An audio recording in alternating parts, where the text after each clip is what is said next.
7 arguments from science for the existence of God for everybody to understand. So we hope that you really will understand it. We try to really cut it down to simple illustrations and analogies, but some numbers will appear anyway. We can't get around that. It's, after all, science. But I hope you get the basic line of argument of that. So this is the overview. First, we will consider the starting point. We meet people with a naturalistic worldview. And yeah, what can we ask them? Questions that you can take home with you to ask your naturalist friends who claim to say science has disproven God, for example. Starting point. We all know science is very successful, and we are very glad about that because our medical progress is really helpful for many of us. I don't know whether I would be alive if science had not been so successful. But of course, it also claims to explain everything on natural grounds only. Nature is viewed as a closed, self-contained system.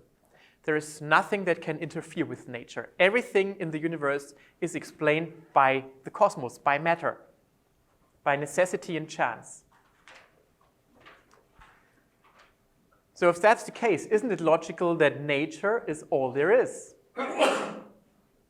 It sounds logical to some degree if science can explain so much, but let us face the consequences then. And I think that's always good to point that out to people. If naturalism is true, this has important consequences, as, for example, Nobel Prize winner Jacques Monod has pointed out in his famous book, Chance and Necessity, where he says that everything we are is just the product of chance and necessity.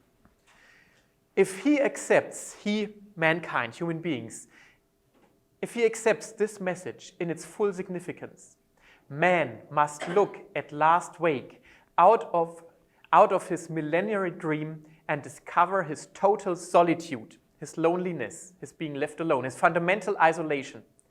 He must realize that, like a gypsy, he lives on the boundary of an alien world, a world that is deaf to his music and as indifferent to his hopes as it is to his suffering or his crimes. That means there is no righteousness, no justice, there is no hope, there is no empathy, there is no one to turn to in this universe. We're just alone, like gypsies, traveling in empty space on a little spaceship filled with water. That's all. You could summarize that you are lost. We have no hope whatsoever. So if this is the perspective of naturalism, isn't it worth at least to think about a possible alternative? Because you can't lose anything. You come from nothing, you go to nothing, you can't lose nothing. So I think this is a point where you can challenge naturalists that it is at least worth to think about alternatives. It can only be better in the end. So a first question that one could ask before going into some scientific details is, on the other hand, if you say that scientists proves that there is no God, why are there scientists who have different worldviews? For example, quite a few scientists, and we need to agree with that point, sound like this. Humanity should accept that science has eliminated the justification for believing in cosmic purpose, and that any survival of purpose is inspired solely by sentiment. So there is no purpose giver, there is no God, it's just your emotions that make you think that and wish that. It's wishful thinking. Or the simple fables of the religious of the world have come to seem like tales told to children. Religions are just fairy tales. That's the opinion of Francis Crick, Nobel Prize winner and discoverer of the DNA. But there is another famous Francis who works in genetics, Francis Collins. He was the director, or is the director, of the Human Genome Project. And he wrote in his book, The Language of God, "It is humbling for me and awe-inspiring to realize that we have caught the first glimpse of our own instruction book, previously known only to God." So it seems there are two completely different opinions by really, really good scientists who have made big progress in genetics And you could find those pairs in all disciplines of science. When you look into the history of science, you know all these names from school probably. Maybe not Arno Penzias, but we will meet him later. They have all believed in a personal God. Most of them were Christians, some were Jewish, but they believed in a personal God. Faraday was a young earth creationist, just as an example.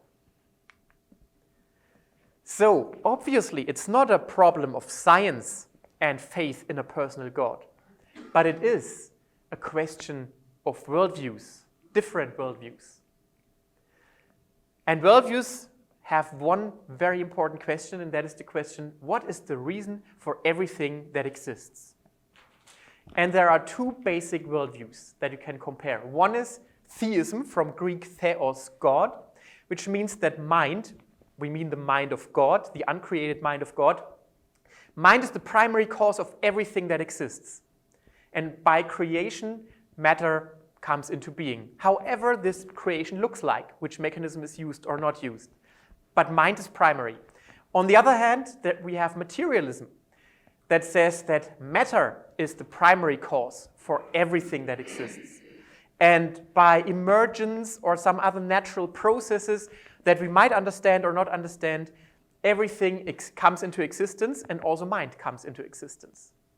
So it's these two worldviews that need to be compared. And worldviews ask different questions, and it's good to have in mind what you can ask. Like you could ask a naturalist, so what do you think is the ultimate cause for everything? And he will reply, it will be matter, not mind. But we will see this opens up another good question. Where does mind come from? What do you think mind is, and consciousness that is related to mind? You could ask, what is a human being? And do you actually live like that, what you believe a human being is, just a biological algorithm to spread their genes? What can we know, and why can we know anything? What should we do? Where do morals come from? What is our destiny? Where are we going to? Do we have a basis for hope, or are we lost anyway? These are good questions to ask. And when we want to compare different worldviews, it is always interesting to look at the consistency. Is the worldview consistent in itself? And does it correspond to actually what we observe in nature and in culture, in human nature and in natural nature, to distinguish the two? Which does correspond better? And practicability. Can I actually live if I believe what I believe? Or can I not apply it to my daily life? So it's a good question. It's very important to show that's actually a conflict between worldviews, and worldviews can be checked on their plausibility, and they can be compared. And then there are 7 questions that you could ask a naturalist scientist. First question. And these are questions that famous scientists usually have asked too, as you will see. Why at all are there rational laws in nature? If you think about matter, matter is stupid. A stone always falls to the ground. It does not make any calculations or anything, it just falls to the ground, even though you can even calculate the movement of the stone. Why does the stone conform to the law of gravity, which can be formulated in mathematical language? Albert Einstein found this really amazing, and he said the most incomprehensible thing about the universe is that it is comprehensible. And that made him even postulate that there must be some kind of God that gives order to the universe. Not the God of the Christians and the Jews, but some kind of higher entity, something that is responsible for the order and for the beauty of nature. So Christian science pioneers like Copernicus, Kepler, Newton, and so on, they expected rational law in nature because they believed in a rational lawgiver. So the Christian framework actually made people so excited about there must be law in nature because God is rational and God gives laws to human beings. And so they expected laws in nature as well. And that made Kepler search for 7 years on the data of the planetary motion until he finally found his 3 Kepler's laws. That was hard work, longer than most PhDs, if you have done a PhD work. And he was motivated by believing God is rational, and he must have left rational traces in his creation. Eugene Wigner even says it more beautiful than Einstein. the miracle of the appropriateness of the language of mathematics for the formulation of the laws of physics is a wonderful gift that we neither understand nor deserve. His paper, The Unreasonable Effectiveness of Mathematics and the Natural Sciences, is actually available in the internet for free. You can just download it and read it. You will not understand everything, quite a bit is quite complicated, but you will be able to read this in the original. So maths is an object of mind. Why should pure matter conform to a logical structure? That's really a big mystery for natural scientists. I've talked to the German philosopher Bernulf Karnitscheider at a symposium, and he admitted that this is the biggest problem in his worldview, in his opinion. Why are there rational laws in nature? But that opens up a second question just after that. If there are rational laws in nature, why can we, human beings, as products of this nature, know these laws? And how can we be sure that we know the correct laws? The geneticist J.B.S. Haldane, who is also not a Christian, and so isn't Einstein and Eugene Wigner, he said, "It seems to me immensely unlikely that mind is a mere byproduct of matter. For if my mental processes are determined wholly by the motions of atoms in my brain," all the physical stuff determines the mental phenomena, "then I have no reason to suppose that my beliefs are true. They maybe sound chemically conform to the natural laws and so on. Everything is all right there. But that does not make them sound logically. A calculator that calculates 1 + 1 is 3 doesn't break any natural law. It's only a problem with the logical laws. But why should nature care about that? And hence I have no reason for supposing my brain to be composed of atoms, because this is just a thought of just that brain." So the problem is naturalism actually cuts off the branch on which science sits. Science presupposes that our knowledge can actually grasp truth and can understand errors and correct errors. So if thinking is the byproduct of something else, like firing neurons, or like a long evolution of the survival of the fittest, why should we trust our logic to be true? What is the reason? Thinking must be free and reliable to follow the laws of logic. In materialism, there is no reason to trust a theory. If a materialist talks to you and says everything is matter, you can always say, well, your atoms make you force you to believe that, but my atoms actually force me to believe something else. And that's the end of the discussion. Because natural laws in our brains determine what we think, and that's all. Of course, I believe that even atheists are made in the image of God, and so they are able to think in a truthful way and discover truth. But to really lead this conclusion to the end, to the absurd end, that would end all science.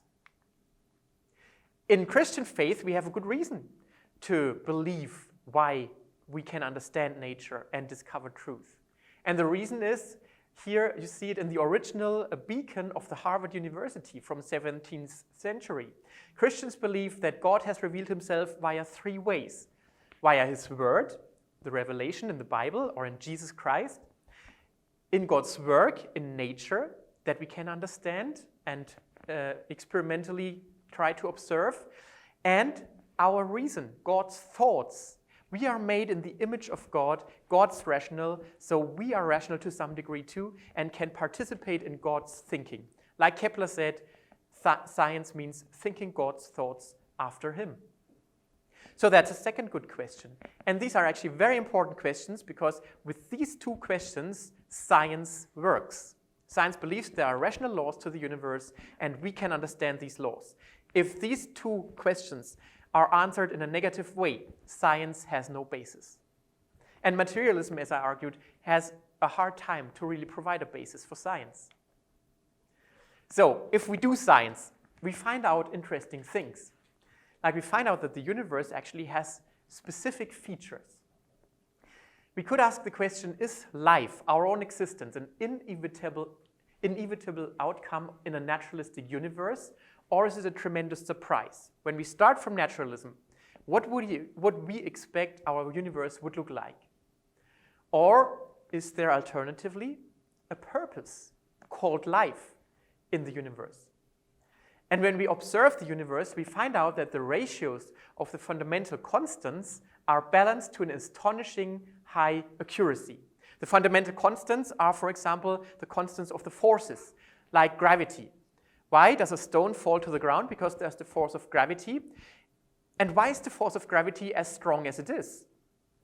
Well, it's dependent on the amount of mass, but it is also dependent on the force constant. And the force constant cannot be deduced by any other theory. It just can be measured. And the same is true for the electrical force. So just by accident, electrical force, gravitational force, and so on fit to such a degree that we can live and exist, that there are atoms and stars. And just a very recent example from 1998. It was discovered that actually the universe is made up by more than 70% by something called dark energy, the vacuum energy density for the physicist among you. And this dark energy of the universe must fit with an accuracy of 1 to 10 to the power of 60 the condition for life to exist compared to gravity, to the gravitational force. Because otherwise, either the universe would have collapsed within a few seconds and there would have been no time whatsoever for anything to develop, or the universe would have expanded far too fast so that stars or atoms could have formed. Because this dark energy accelerates the universe to expand while gravity tries to decelerate and to condense it. And there's a very, very delicate balance there from the beginning. Actually, someone told me you could compare that to a hair to the mass of the whole universe. That's about that ratio. So one hair would make a difference and we would not be there. The most extreme fine-tuning problem known to us in physics. Our astrophysicist Paul Davies says it is, if you compare this ratio somehow, you could say it's like a soldier trying to hit a 1-cent coin, not at the sun, not at the next galaxy, but at the other end of the universe. Because then the surface of the sphere has exactly the ratio of 10 to the power of 60 to the surface of that one coin. So that's just astonishingly accurate, isn't it? That it has hit that value. And it's not just one parameter, but it's hundreds of parameters. A super-intellect must have monkeyed with physics, with chemistry and biology, as the atheist physicist Fred Hoyle, who actually started to think about his atheism later, has said. And also the Sun-Earth system must fit for life. Like without the Earth magnetic field, for example, there would be no life on Earth. And there are several other parameters. We must be in the habitable zone around our sun so that there can be liquid water and so on. There are parameters.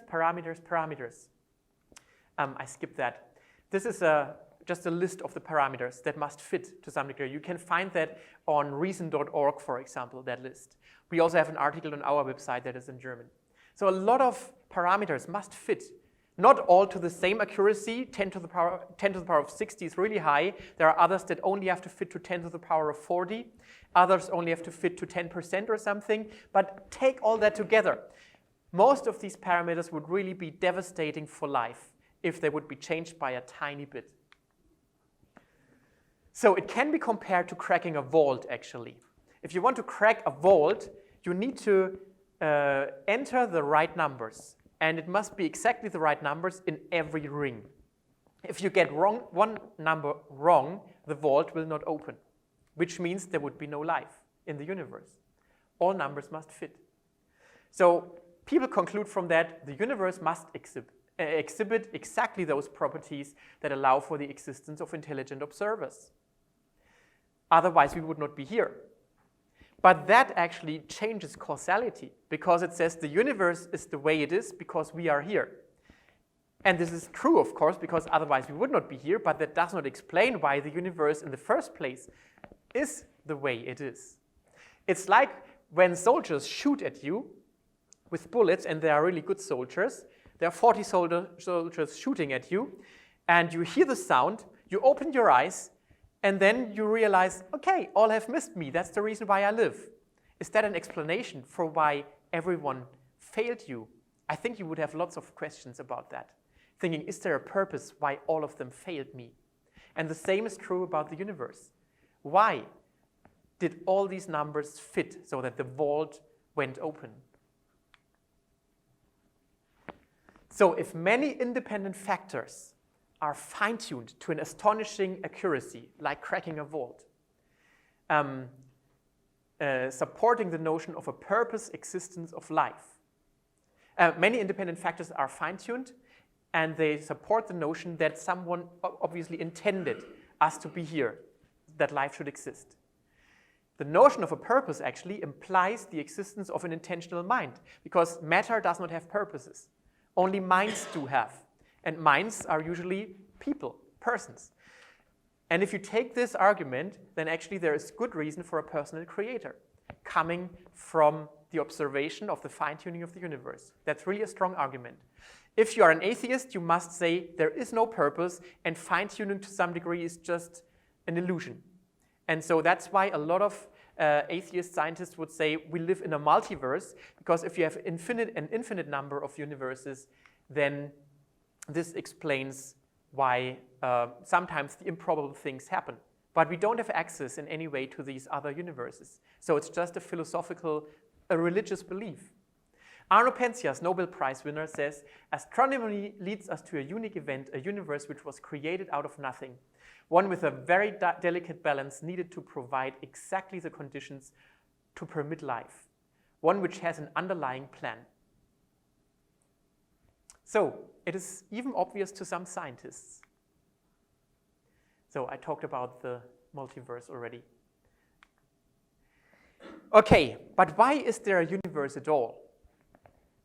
It is interesting that actually 100 years ago, leading scientists would believe that the universe is eternal. And that had a reason. Because from the Middle Ages even, there is the so-called Kalam cosmological argument that is used very frequently by William Lane Craig. And it says everything that has a beginning has a cause. The universe has a beginning, as we will see.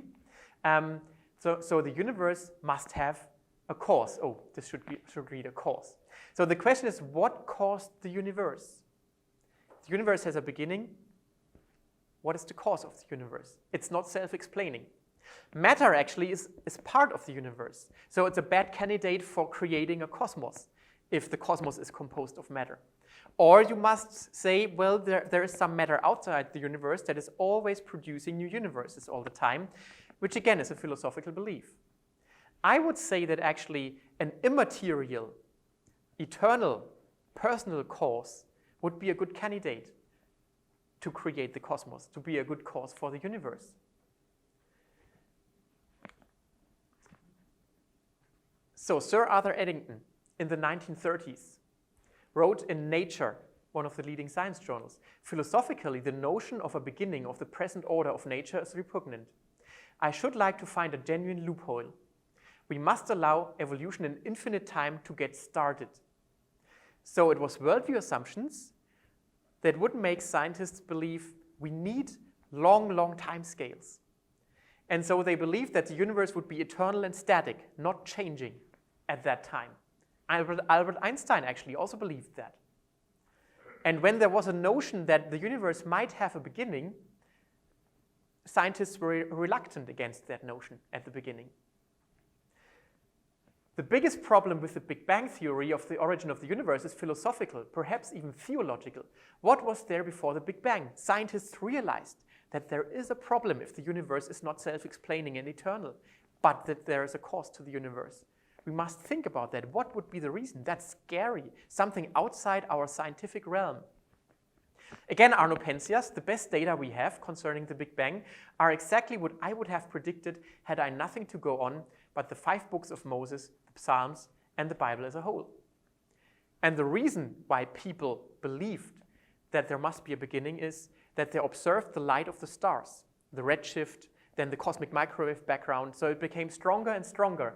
And the evidence was already very strong in the 60s, and this article is from the 70s, actually. It's very interesting that it continued to cause problems, the whole theory about the beginning of a universe. So redshift, the elements, cosmic microwave, if you are interested, I can tell you later, but I don't want to go into the details because all scientists would agree that the universe has a beginning. So, of course, I should mention there are some skeletons in the cupboard, in the closet, like dark matter and dark energy. We have no idea what that is, and that might also mean that our theories might have to be revised as well. We don't know that yet, but the best model that we have is Big Bang theory, which means a beginning to the universe. Okay, the question you want to ask a scientist perhaps is, why is there life? And connected to that, why is it information-based and purposeful?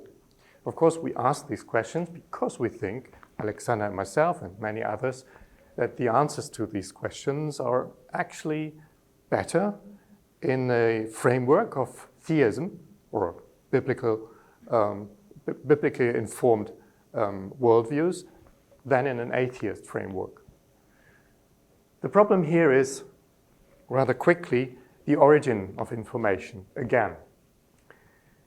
Because we know that algorithmically coded information, for example, languages, codes, are produced by rational minds. That's all we know. They are produced by rational minds. If, for example, I would write the word BAD, that means bad in English, it means bathroom in German, it means nothing in Chinese. So there is a code. We have agreed on how we interpret these signs.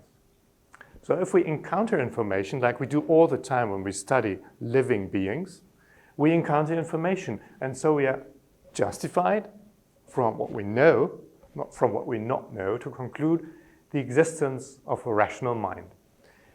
In living beings, in living organisms, starting with the very simple ones, we encounter information all the time, and it's real information.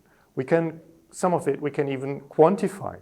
Some of this information which we encounter in organisms is so complex that information theory is at odds how to treat that quantitatively. But nevertheless, for example, the sequence code in DNA and RNA is definitely a code. There is the epigenetic code, which rules which parts of our DNA is actually active in particular cells. And if there wouldn't be an epigenetic code, cells would probably develop cancer or something like that. There is a code which we would like to call function. The ENCODE project deals with the 97% of the sequence of our DNA. About 3% of the sequence is code for proteins. What about the other 97%? It's a bit like if you have a book with 100 pages, you can read 3 pages of the 100, so you wonder, what about the 97? Is it just junk, or even worse, just remnants from a hypothetical evolutionary past? Presently, people are discovering that the 97% seem to code for a lot of RNA, which is regulative, which organizes the status of how our cells work at a given time. So it's absolutely essential. There is topological codes, like enzymes. Enzymes are actually surfaces or holes, three-dimensional surfaces that facilitate chemical reactions in our body. Fortunately, we don't have to look after that all the time. We couldn't be fast enough for that. There is receptor proteins. There's molecular recognition. Antibodies is like a functional code which tells the body, this is mine, this is foreign material. There is the interdependence of sequence and topological codes. So different, let's say, different types of information interact in an informed, functional way. That's quite fascinating. For example, the DNA code is a sequence code, which is transcribed and then translated into protein code, which is topological, not sequence code. There is a sequence, of course, to the amino acid sequence in proteins, but that's not the code. There are many different types of chemicals involved in any bodily processes. So strange to find codes all over the place seems to point to some rational reason behind this. Let's have a quick look at the origin of life. People presently think that we have to start, the life on Earth started with something small and simple. Small, simple molecules, a primordial atmosphere or primordial soup a little bit later, and then the molecules assemble to something more complicated with more information content, and ultimately a single first cell formed. So what is the origin of the first cells? If I change this picture, this illustration a little bit, sort of break it down into something more organized, it looks like this. We start at a primordial soup, very simple chemicals. Of course, we could ask, where does that come from? Did it just exist? We won't even ask the question at the moment. And we somehow want to know, how did this ever assemble and organize itself to become a minimal first cell? That would need that we have to find out how certain structures are formed, but it can't be just any odd protein. It needs to be functional proteins, exactly the proteins that are needed for a certain process. And the same is true for DNA, RNA, for membranes and the molecules that compose cell membranes and lots of other things.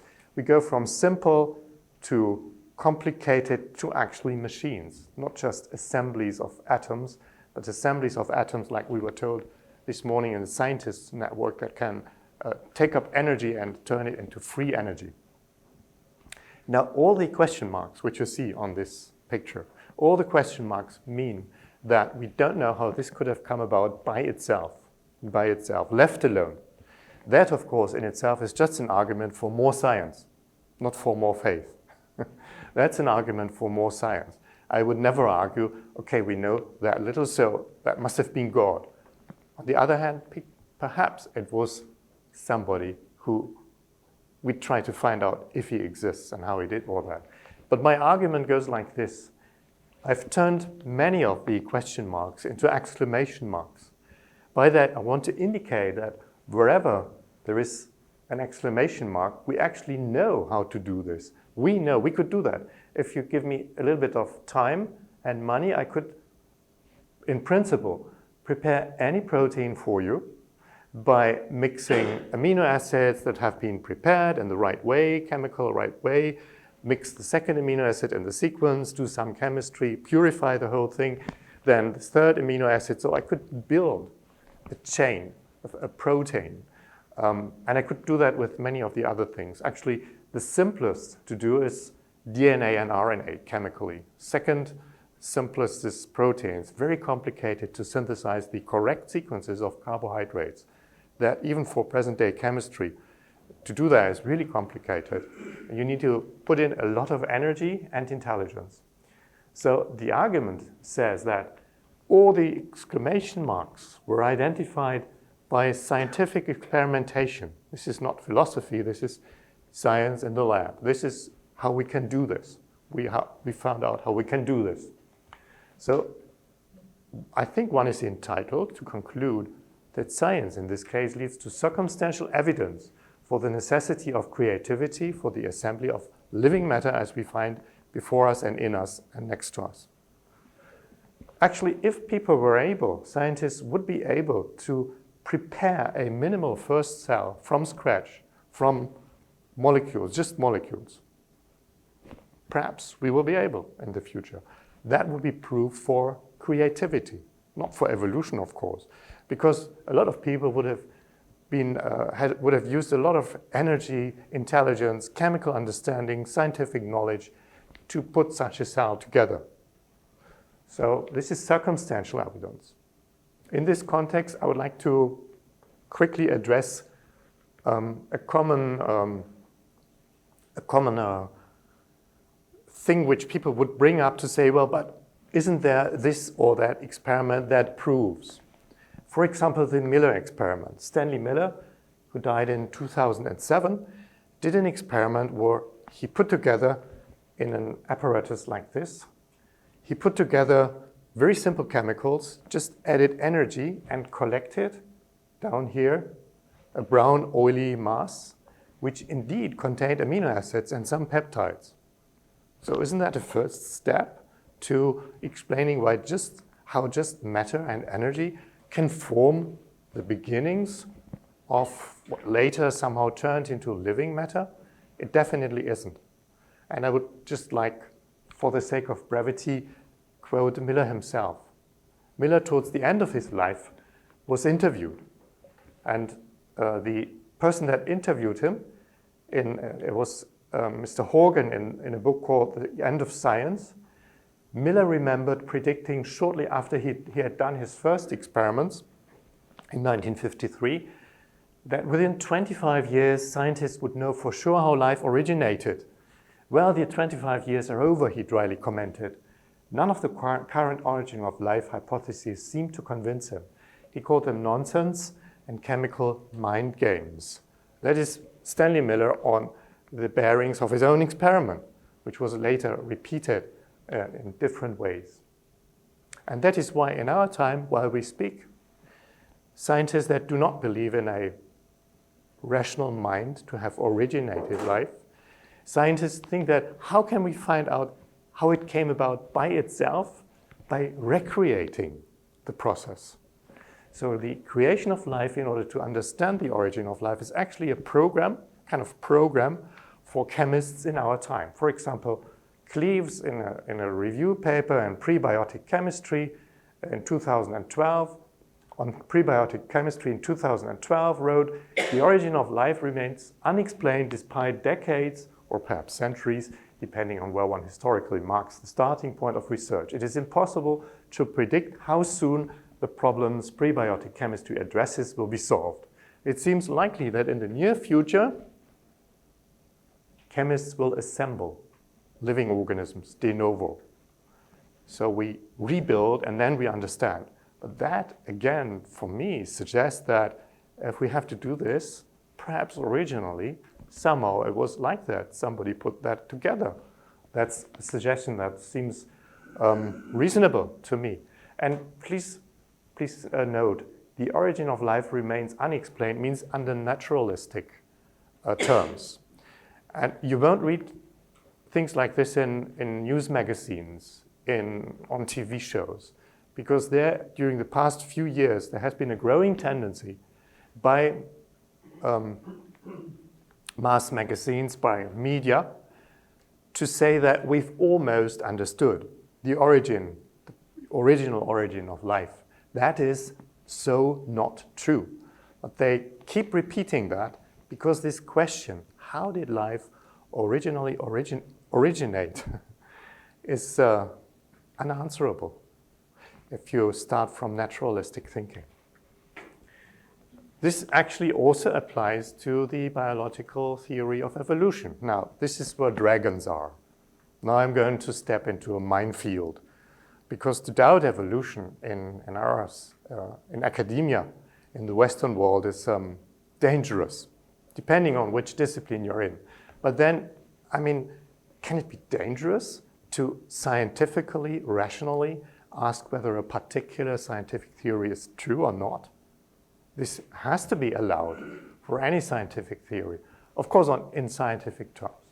Now, this is a quote by an evolutionist, a biologist that definitely believes in evolution. And he wrote, it's a relatively long quote, so please follow me through it. He wrote the following: how can a theory of evolution that purports to explain how creatures with trillions of cells arose from unicellular beginnings, lost in the midst of the Precambrian time, be taken seriously if all it tells us is that differential rates of destruction can alter the genetic composition of populations? How are the new variants that natural selection spreads through populations created, his word, in the first place? Although the phrase creation science carries distributable connotations because of its frequent use by some religious fundamentalists, well, that's not very fair. By some scientists that have a different worldview, okay? We truly need some creation science, in the other sense of that phrase, I wonder which sense he means, as a major component of evolutionary theory. So evolutionary theory needs creation as a basic thing. They have to build that in somehow. There is, because it's observable, creativity is observable. However, As I said, this is a minefield, so we have to be very clear about the terms like creation and evolution. So if we start thinking like I've touched upon right now, two questions arise. Question number one, does biological evolution refute God's existence? Does biological evolution refute God's existence? And second, is evolution a proven fact? Two quite different questions that will have different answers. The logic of question A is, for some people, that if evolution is a fact, then there is no God. Atheism is right. That, I beg, is completely wrong. This is a logical mistake, actually. Because God could have established a mechanism for life to adapt. It's actually saying that the mechanism disproves that there is an author. But any mechanism can have an author. For example, God. This is actually then, if you are a theist, something which is called theistic evolution. And if you follow this line of thinking, that's basically fine by me. I would just ask you that you stress the theistic in evolution when you talk to non-believing people. Stress the theistic. We believe in God first. And you'll see what happens if you do that. Because evolutionists that are actually not believing in God will very much mind you're putting theistic to their faith. It's a little bit like directed evolution. The Nobel Prize in Chemistry, I believe, last time was given to 3 people, and one of them, a lady, at the banquet on the day the Nobel Prizes were given, ended her speech at the banquet by asking the audience to bring out a toast. Ladies and gentlemen, let us bring out a toast to evolution, that we may use it wisely. Her Nobel Prize was for directed evolution. I would like to stress the directed over the evolution, because she's right. To be able to create and adapt and change living beings is a scary thing if you are not wise.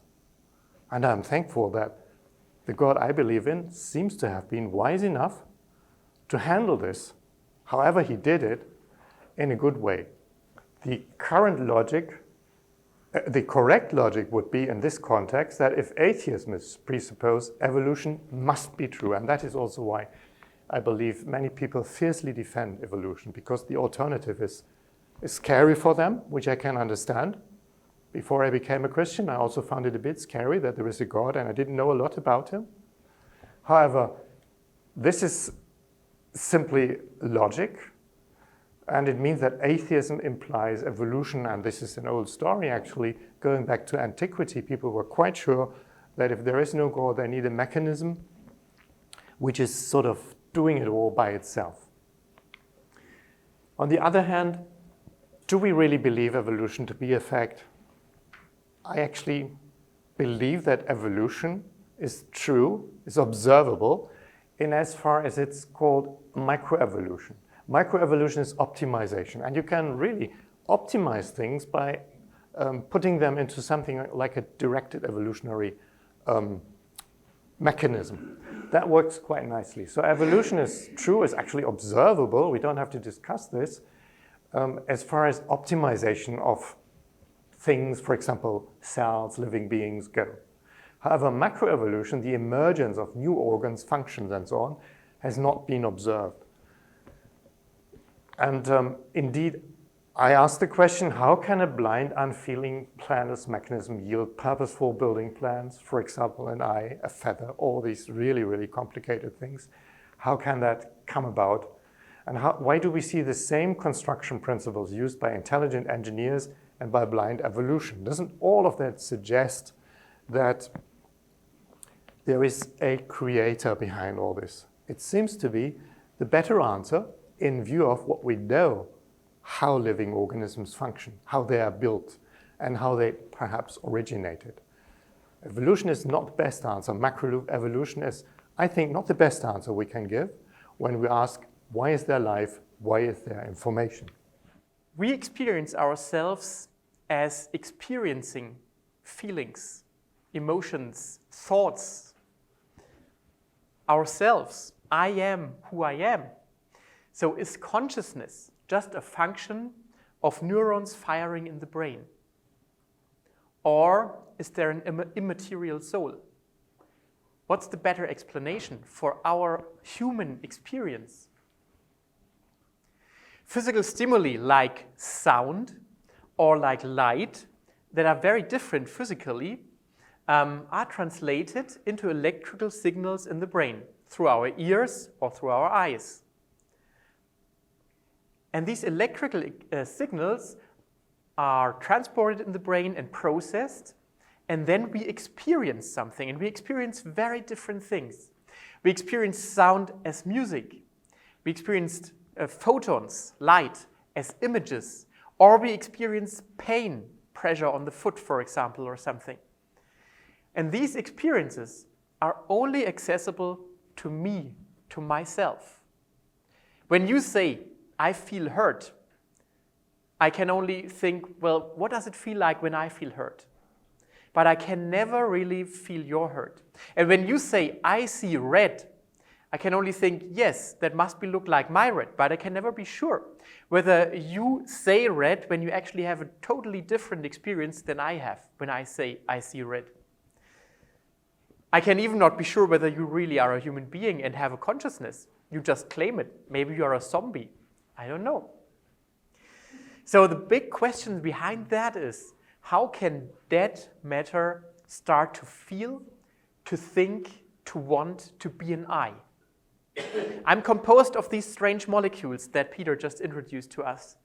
And still, even without knowing that, I know I'm here. Is mind just a function of matter? But how can it be free then? How can we have free will then? A frequent argument of naturalists is, well, but if you take away the brain, then there is no consciousness. But I would say there are two responses to that argument. First, how do you know that when you take away the brain, there is no consciousness? For example, we have these near-death experiences. Especially we have even evidence-based near-death experiences, like people report having experienced something that can actually be verified afterwards. Like there are some people who report that they have seen numbers of medical devices that could only be seen from the top of the ceiling, and then doctors would check that and they would find out, yeah, that's the right number. Isn't that amazing? Of course, it could be fraud. We don't know. But at least it should make us think and be careful with our claims. And second, this is my cat watching her favorite program about ice bears, polar bears. Is the TV program in the TV actually explained by the TV's electrical circuits? I could say, yeah, when I destroy the TV, then the program is gone. But is that true? No, the program is still there. It's just transmitted to the TV, and when I destroy the TV, all that I have achieved is I cannot see the program anymore, but the program is still there and could be seen by other TV screens. Of course, there is a little problem with that because we know how the program is transferred to the TV via electromagnetic signals, while we don't know how the soul interacts with the brain. So I would concede that. But still, it just shows this argument in itself is not logically compelling. Mental content seems to have a mental origin. That's a good explanation. And as Christians, we believe that we are souls, living beings that are beyond matter, even though we are tightly connected to our body and don't switch around the bodies all the time, which I'm quite glad about. And even atheist philosophers like Thomas Nagel know that this is a problem. In his book, Mind and Cosmos in 2012, he says it would be an advance if the secular theoretical establishment could wean itself of the materialism and Darwinism of the gaps. Wow, this is a strong word, the Darwinism of the gaps. What he means by that is that people just say, well, consciousness is just a product of variation and selection. So they seem to give a mechanism how all that came about. But the problem is just to claim that this mechanism that we observe with bacteria is responsible for creating consciousness out of neurons that are connected is just a much too strong claim. We have not observed that. We don't know that. It's just extrapolating the mechanism that we observe, for example, with bacteria. He says that this approach is actually incapable of providing an adequate account, either constitutive, meaning explaining why it is as it is, nor historical, how it came about, how it originated, of our universe as a whole. And he says consciousness is one of the most basic facts of our universe. So we cannot have an explanation of the universe that cannot account for the existence of consciousness, or for rationality, or for moral agency, and for the finding of the universe and the origin of life as well, which he only comments in a few side remarks. So this is really a problem for a naturalist. Where does consciousness come from? And even Yuval Harari admits that in his book, where he claims to have the full story of our universe, into the future even. So this is really one of the biggest questions. Where does consciousness come from? And we are slowly leaving the realm of science, but still, moral values are a basic ingredient of science, because if fraud would not be judged, then how would science work if we cannot trust the results that we have produced? So we need moral values. We need to be truthful in order to do science. So it's also connected to science. And some scientists claim that we can explain how moral values came about. Can moral values actually be explained by evolutionary variation and by selection? What about the problem of good and evil in nature? Is there good and evil in nature? If there is only matter, why is it good that some bacteria are living and others have died or are just organic molecules that decompose? Does the universe care about that? If moral values are simply the product of instinct or of emotions or survival of the fittest, why should we follow them? Because again, like with the question of rational thinking, the question is, your atoms or your evolution makes you have some moral values, and my evolution and my atoms make me have other moral values. So which is superior to which? And if survival of the fittest decides which one is better, then I should be fast to kill you maybe, because then my values will survive. I don't know. In evolution, we need variation in selection, so it's good if there are several kinds of moral values, and that several individuals follow different values, because that increases the possibility for our species to develop further into the next stage. And bad variations will die out anyway. All these values can be tested for selection, but there are no absolute values like human rights. Why should we believe in human rights? If there is no transcendent judge, there is no justice. Just as in the beginning, the book Chance and Necessity, Jacques Monod claimed. Of course, a counter-argument sometimes can be, so how does God solve the problem then? And this is actually a dilemma that goes back to Plato, to the Greek philosopher. Because he says, is the good called good because God says so? Just because God commands good? Then, of course, good would be very arbitrary, wouldn't it? Like God says, kill your neighbor as you would kill yourself. No, kill your neighbor. Then it's good because God says it. No, of course not. So this cannot be true. On the other hand, so is God good because he conforms to good values? That would make God subordinate to some authority that is beyond God and above God. And so God is not the authority, but God conforms to an external authority. This is the dilemma that Plato is asking in his Euthyphro dilemma. How can this be solved? I would say the solution is that God's character is perfectly good. So God is intrinsically good. God is the good standard. And so what God commands is intrinsically good. And hence he loves the good, and the good is inseparable from God. There is no external moral standard. And that means if everything was created by God, everything is in relation to God, that means that there are absolute morals, because everything that is good is in touch, is on the same wavelength as God's thinking, as God's character. So there is absolute good and absolute bad. But of course, it's always in relation to God and in relation to God's created beings. So, okay, we see, actually, that there are good questions that we can ask to natural scientists who claim that actually science has refuted the existence of God, and that actually Christianity can really prove or explain, not prove, explain a lot of things much better than naturalism. And it's remarkable that even atheists recognize this. For example, philosopher Antony Flew. In the 80s and 90s of the last century, he was one of the leading atheist debaters. He would debate William Lane Craig, for example, and claim that atheism is the better alternative than theism. However, in 2005, he published a book called There Is No God, and the no was crossed out, there is a God. So what made him change his mind? He explains on the first 80 pages why he was an atheist, and then he turns around and says, I now believe that the universe was brought into existence by an infinite intelligence. Why? This is the world picture as I see it that has emerged from modern science. He says he does not rely on revelation, so he has a different view than Christians. But he says modern science made him think that there must be a personal God. First, the fact that nature obeys laws. Second, the dimension of life, of intelligently organized and purpose-driven beings, as Peter has demonstrated. And third, the very existence of nature. Why is there something and not nothing?